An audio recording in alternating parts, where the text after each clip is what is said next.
안녕하세요. 3월 2일 김태훈의 현명한 주식 투자 방송 시작하겠습니다. 이번에는 이 대한항공과 아시아나항공의 합병에 대해서 이 통합 국적기가 탄생하는 이 과정에 있는데요. 2019년도에 금호 아시아나 그룹이 부실화되면서 이 그룹이 해체되게 됐습니다. 그러면서 그 아시아나 에어라인은 이제 매각하게 되도록 했죠. 처음에 현대산업개발이 인수하겠다고 나섰지만 여차여차한 이유로 인수에 실패했고, 이후에 코로나 팬데믹이 나면서 굉장히 좀 혼란했었죠. 근데 결국은 이 대한항공이 아시아나항공을 인수해서 이 대형 통합 이 국적기로 가는 게 어떻겠냐는 이제 산업은행의 제안과, 대한항공이 그래도 좀 여유가 있는 국적기로서 이쪽 항공업계에 책임감 있는 맏형으로서 역할을 하겠다고 나선 겁니다. 그래서 이제 아시아나 에어라인을 대한항공이 떠안게 된 거죠. 그리고 이 과정에서 산업은행은 대한항공의 지주회사인 한진칼에 대한 경영권 방어에서 백기사 역할을 해줬죠. 그러니까 서로가 윈윈하는 그런 조건으로 아시아나항공을 대한항공에 이제 떠넘긴 거라고 볼 수가 있습니다. 그럼에도 불구하고 대한항공은 이 코로나 팬데믹 과정에서 여객기보다는 이 화물 항공으로 굉장히 큰 수익을 냈죠. 그때 대부분의 항공사들이 적자 내고 있을 때 대한항공은 항공 운송으로만 흑자를 낼 정도였으니까 대단한 거였습니다. 그만큼 이제 대한항공이 굉장히 저력이 있는 항공사였고, 아시아나항공도 그런 대한항공이 경영에 어느 정도 간섭을 하면서 이 아시아나항공이 아직까지 합병을 하지 않았지만 대한항공의 경영 간섭을 받으면서 이 위기를 잘 넘긴 것 같습니다.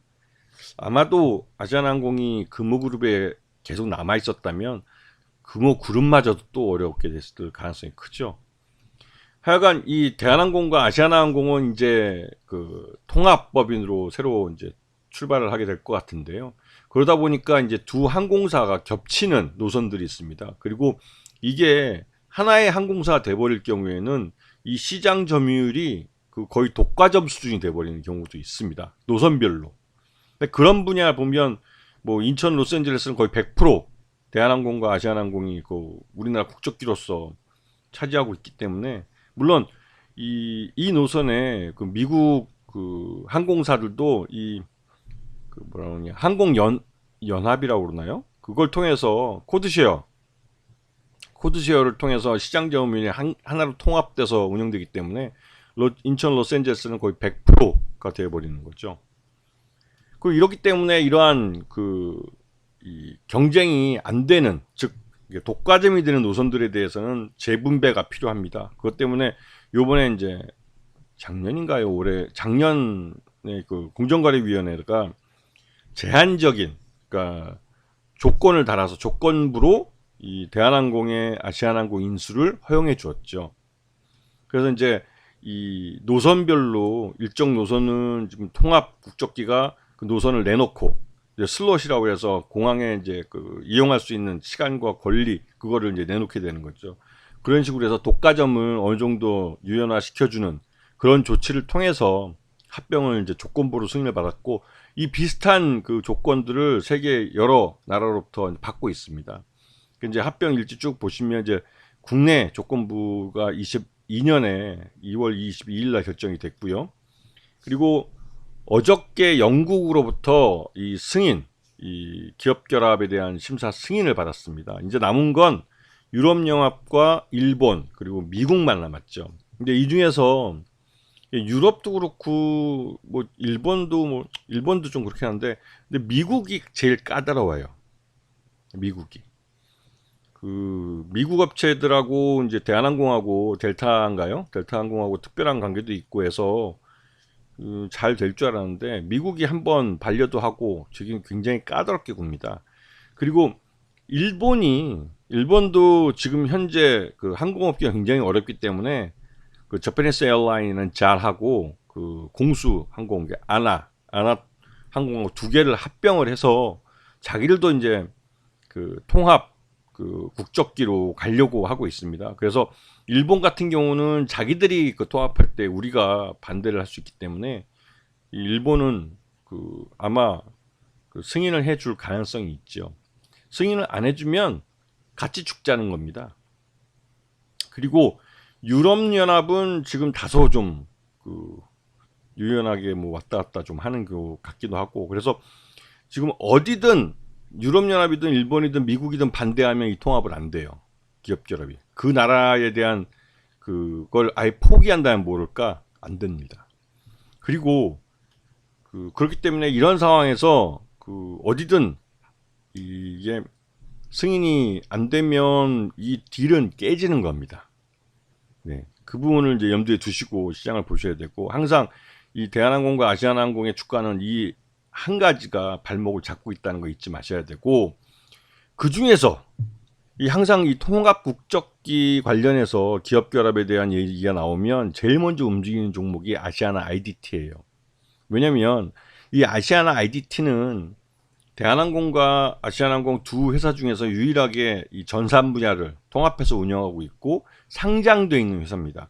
대한항공도 이러한 회사를 갖고 있는데 그 뭐랄까 비상장 업체인 거기를 키우기보다는 상장돼 있는 아시아나 IDT를 키우는 게 이 오너 쪽 입장에서는 굉장히 유리한 거죠.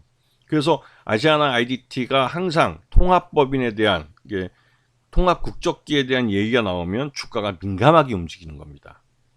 그리고 실제로 그 아시아나 IDT는 이 코로나 팬데믹 과정에서도 실적이 괜찮게 나와요. 비행기가 뜨지도 않았는데. 이 비행기 관련된 전산뿐만 아니라 다른 분야에서도 이제 건설이나 금융, 그 제조업 분야에서 특화된 솔루션을 갖고 있어가지고 ITS 분야에서도 실적을 나타내고 있고, 하여튼 전산 관련해서 다양한 이 기술력을 보유한 회사입니다.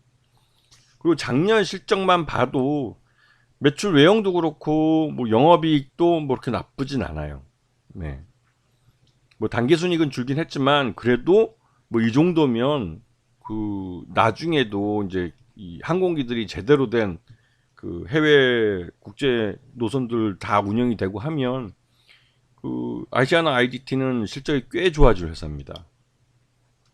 자, 그리고 아시아나 IDT의 지난 2022년 온기 실적을 기준으로 봤을 때 적정 주가는 23,000원 정도 돼요. 그래도 주가가 18,000원을 못 넘고 있는 현실은 아까 말했던 이 통합 국적기에 대한 불확실성이 주가의 발목을 잡고 있는 겁니다. 그래서 이 대한항공과 아시아나항공의 통합이 결정이 되고 이에 대한 불확실성이 제거되면 아시아나 IDT가 가장 큰 수혜를 받을 거예요. 그래서 외국인 투자자들도 기관 투자자들도 여기에 일단 한번 발을 담가보고 있는 겁니다. 지금은 먼저 가서 돗자리를 깔고 기다리고 있는 그런 수순이라고 할 수 있죠. 그래서 리스크를 테이킹하고 한번 기다려 보는 겁니다. 그래서 통합 국적기가 되면 이 대한항공이나 아시아항공보다도 아시아나 IDT가 가장 큰 수혜를 받을 거라는 거, 이 부분을 기억하시면서 이 종목을 보시는 게 향후에 대한항공과 아시아나의 그 통합법인 관전하는 좋은 그 뭐랄까요, 관점이랄까요, 그런 게 될 겁니다. 재밌는 딜이 될 거니까요. 자, 오늘 방송 여기서 마치겠습니다. 감사합니다.